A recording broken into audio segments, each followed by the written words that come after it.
Welcome to Adelaide, this is Dina. Today's video is all about the Monstera Deliciosa, or commonly called Swiss cheese plant. A plant that graced the pages of so many magazines and web pages, and rightly so. This video will cover a bit about plant care and plant styling, so you can hopefully get your Monstera to thrive and help you to showcase this plant in your home.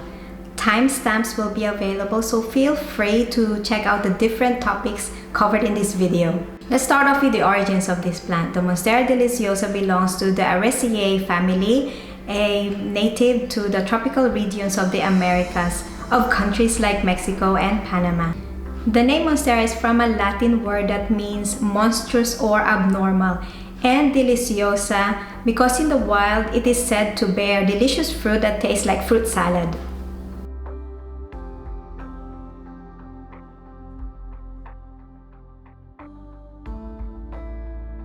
Here's why I find this plant attractive. First is the size. In the wild, it can get to a monster size of up to 20 meters in height.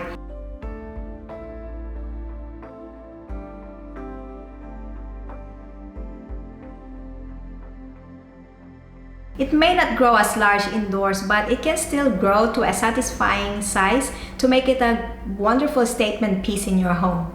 And of course, the foliage. The juvenile plant has heart-shaped leaves, but as it matures, it develops holes or fenestrations that appear to be well thought out and deliberate.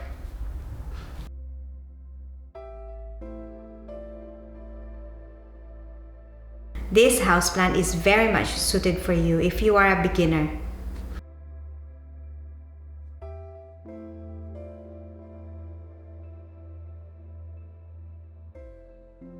The Monstera will thrive with a consistent moderate watering schedule and allowing the topsoil, roughly about 2 inches of soil, to dry out in between waterings. I water mine every week in the summer and roughly about every 2 weeks in the winter.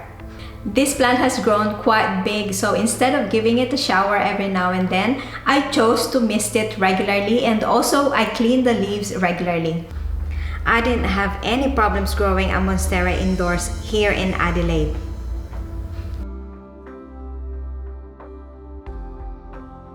Position the Monstera in a spot where it can get bright indirect light. I have mine sitting next to a northwest facing window of the house. I also chose not to rotate the pot so that the leaves can spread out. What I did instead was move the pot a little bit to the right or to the left, and that seemed to train the leaves to face towards the same direction.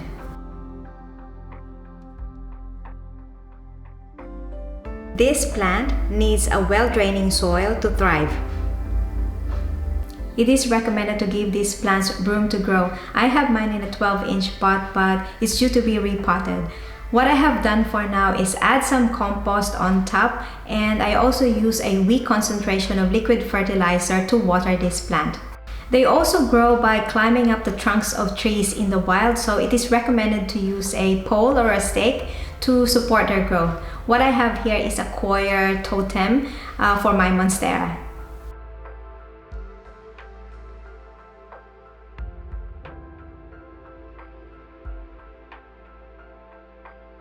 The Monstera can be easily propagated in water using a stem cutting with a leaf node and an aerial root.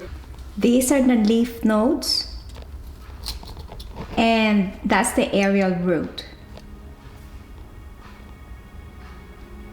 So I can cut like right about here if I want to propagate this in water, like here in between two leaves. But I have no intention of cutting this plant at this time. When I bought this plant, it had 3 juvenile plants, and what I have done was separated one and replanted it in another pot. This was the smaller plant that I separated from the original pot. It has now grown as big as the massive Monstera when I first bought it.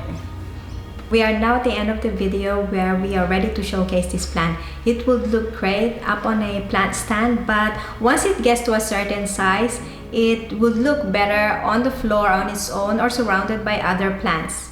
And other ingredients for a massive Monstera, you know what you need? A lot of time and a lot of patience. Yeah, this has grown quite tall, taller than me now.